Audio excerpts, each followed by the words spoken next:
All right, happy Sunday, people. Author J Freedom here to talk about the good news, spread the we out gospel on this good Sunday. Those of you new to the channel, hit the subscribe button, hit the like button, tell a friend, share it to a friend. Help your girl out. Try to spread the word for the Black Exodus movement, y'all.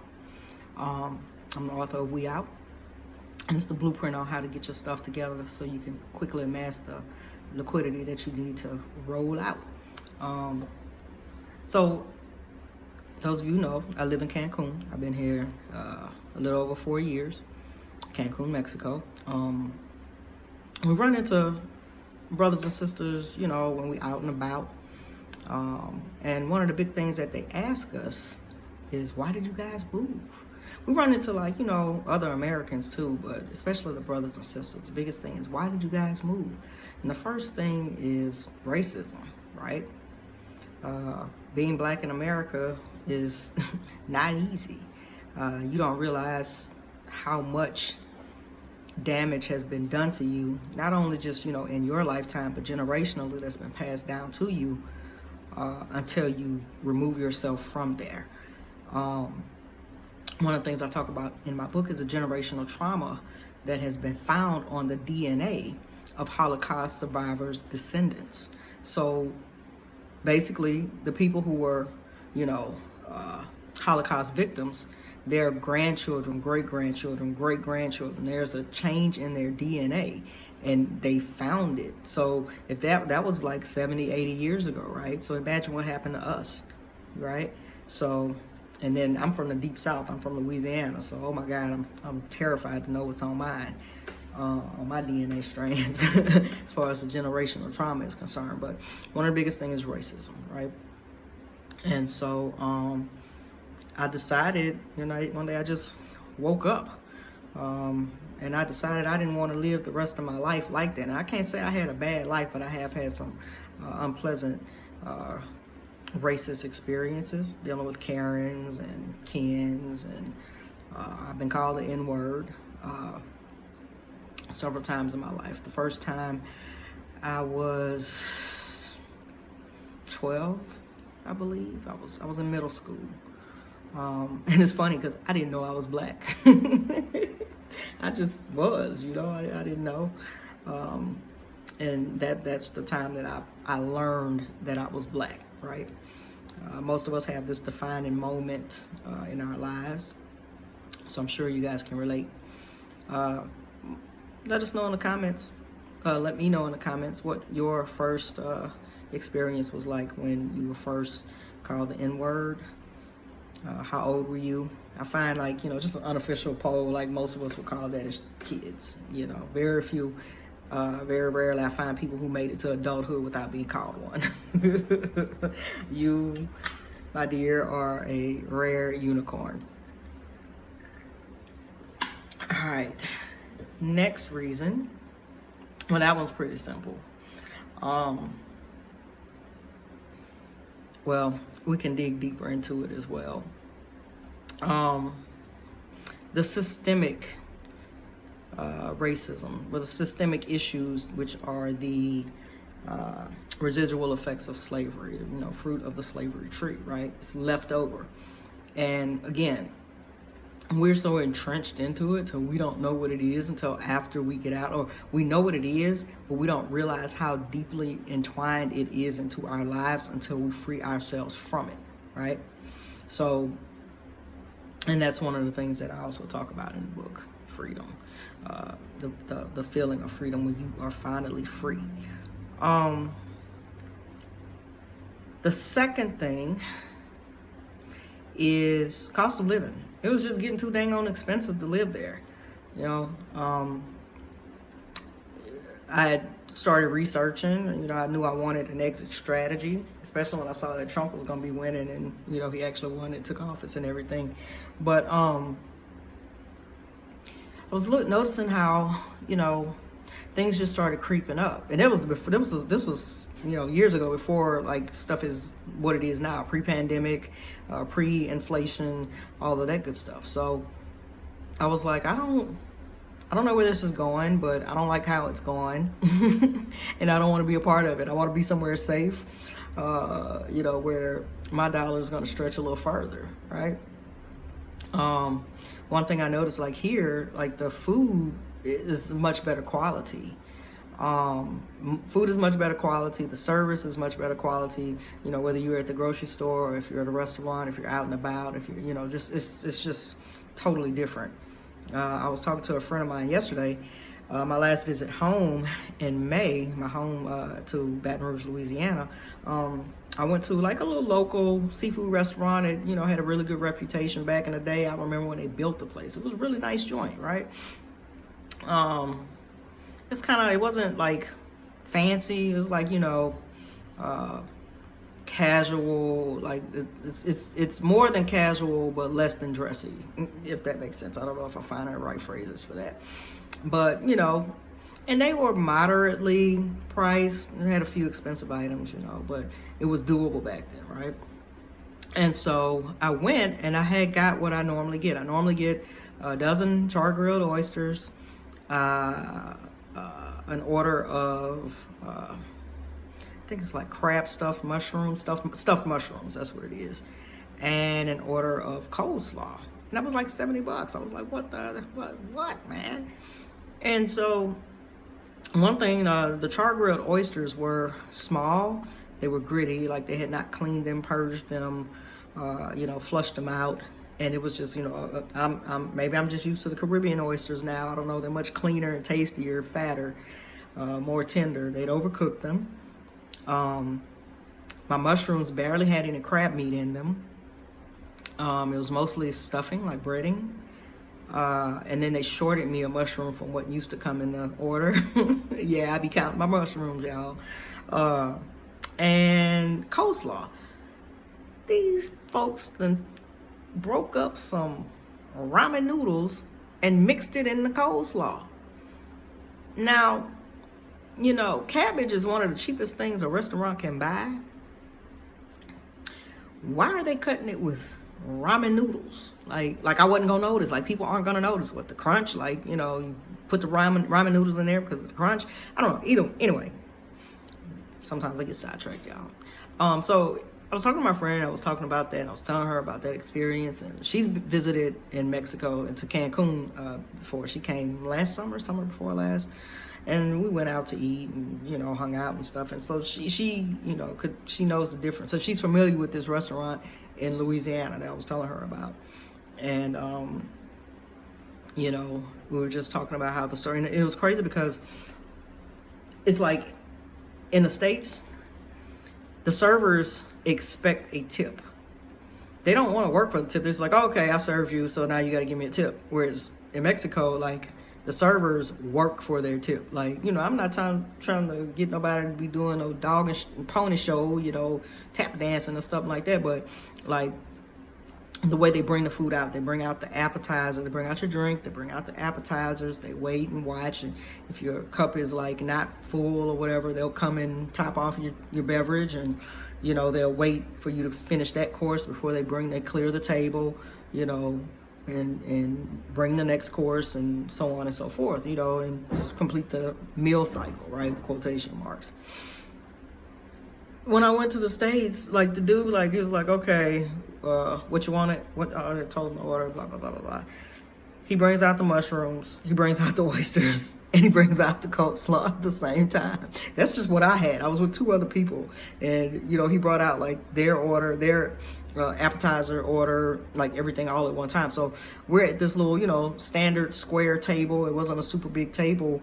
And so literally, like, we did not have any space on the table. Like, he just brought everything out. Like, I'm like, what, man? Like, we don't even have space for the drinks. I was just like, whatever. And then he didn't even come by and take the used, the dishes we had finished, because we had started condensing everything to try to clear out some space, and he didn't even come and like pick up the dirty dishes. Like, they literally sat there the entire time that we're there, and I don't like a lot of clutter. I don't know about you, but I don't like a lot of clutter. But Anyway, the service sucked. Not only that, but it didn't smell clean. It's just, like you can smell the grease in the room. Like the floor was sticky, the table was sticky. It's just, it had, gone down quite a bit from the last time I was there. And from what I remember it being, a quasi upscale restaurant. It was just, I was not happy. So, you know what I did?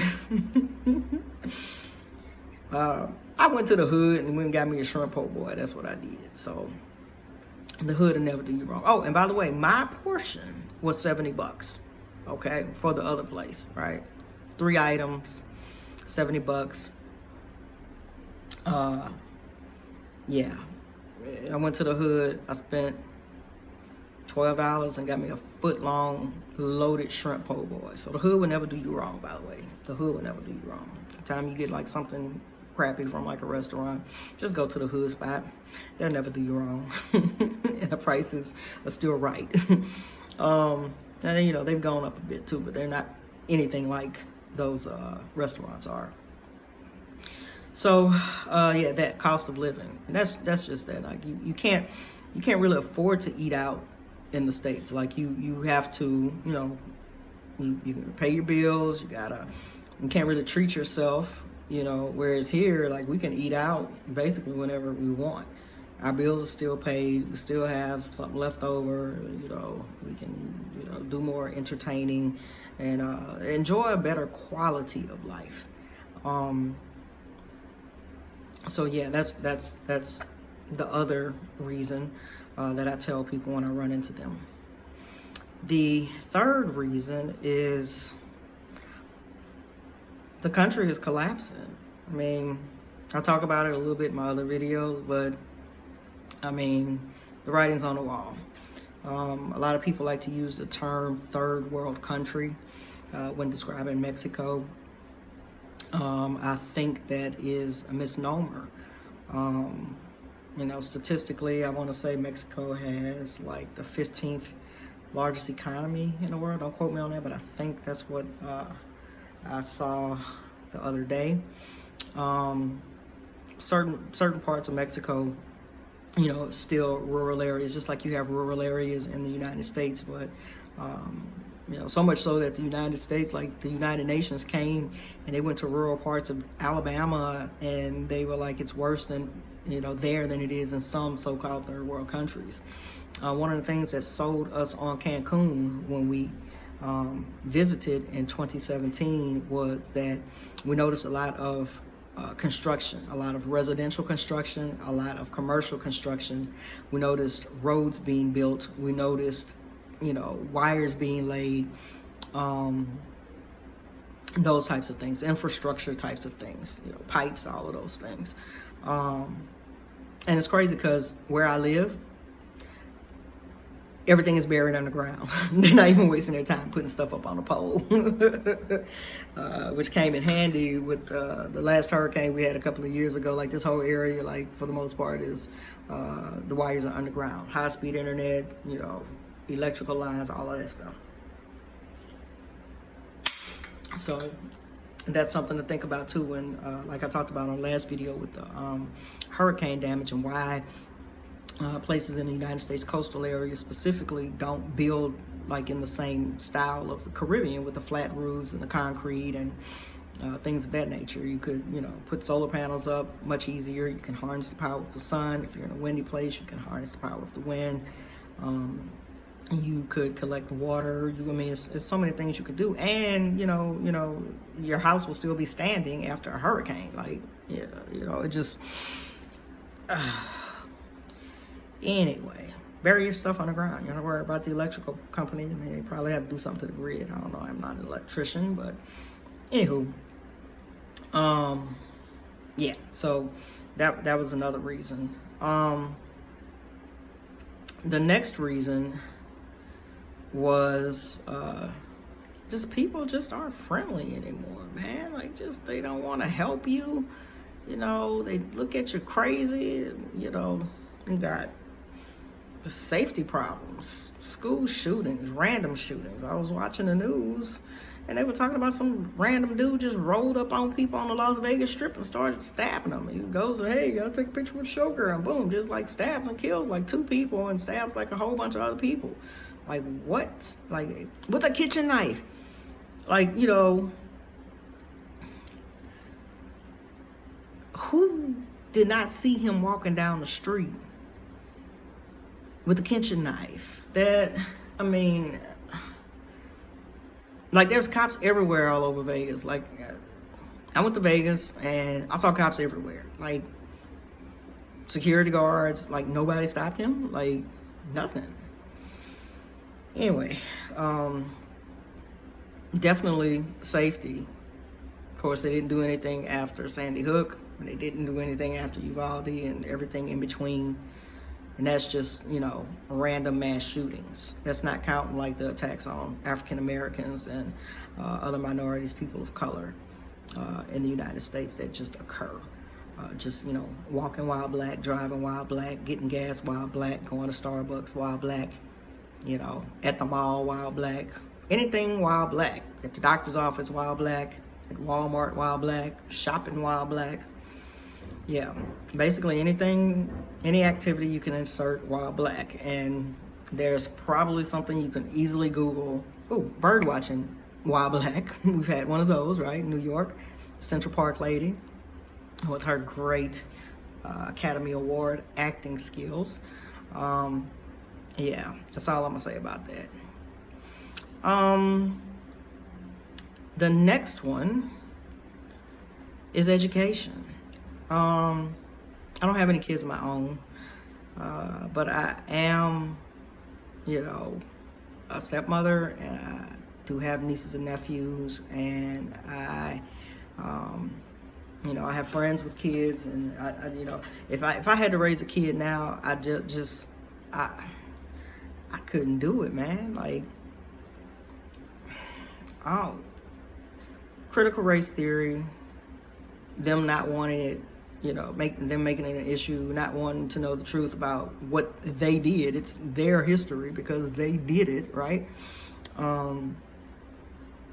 This No Child Left Behind, these standardized tests that these kids have to take, all this pressure that they're under, not to mention, you know, them being behind, which, you know, the data remains unseen. We won't see that data for another 20 years.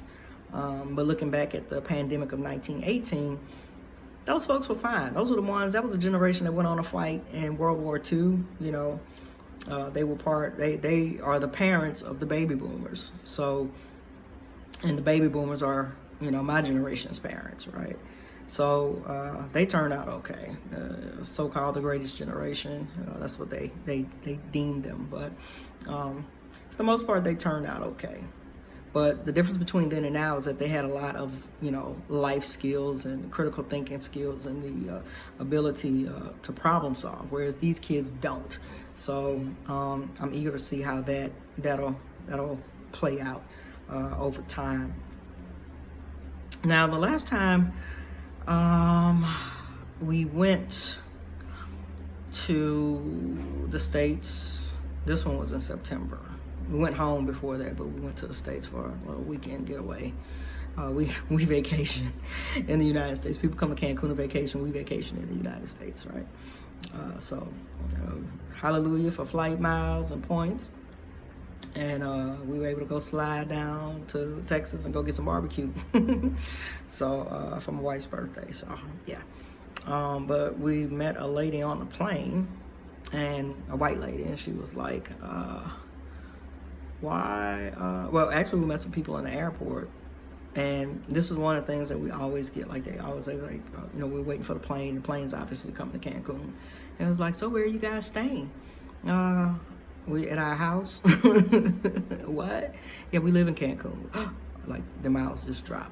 It's hilarious every time. Like, I still get a kick out of that. It's like one of those things that it's hilarious. And so the lady that was sitting on the plane, same thing. She was telling us where she was staying and asked us where we were staying. And I don't know, that's like the conversation starter piece, I guess, to, like, you know, compare resorts or something. But no, we trump your resort, honey. We are going home. So yeah, that's basically it. That's all I got today. Wanted to spread the news, the We Out news, the We Out gospel, the good news on this good Sunday. Tell a friend, share the page, check out my Facebook page. You can find it, Author J Freedom. The book is available on Amazon, ebook, paperback, or audiobook.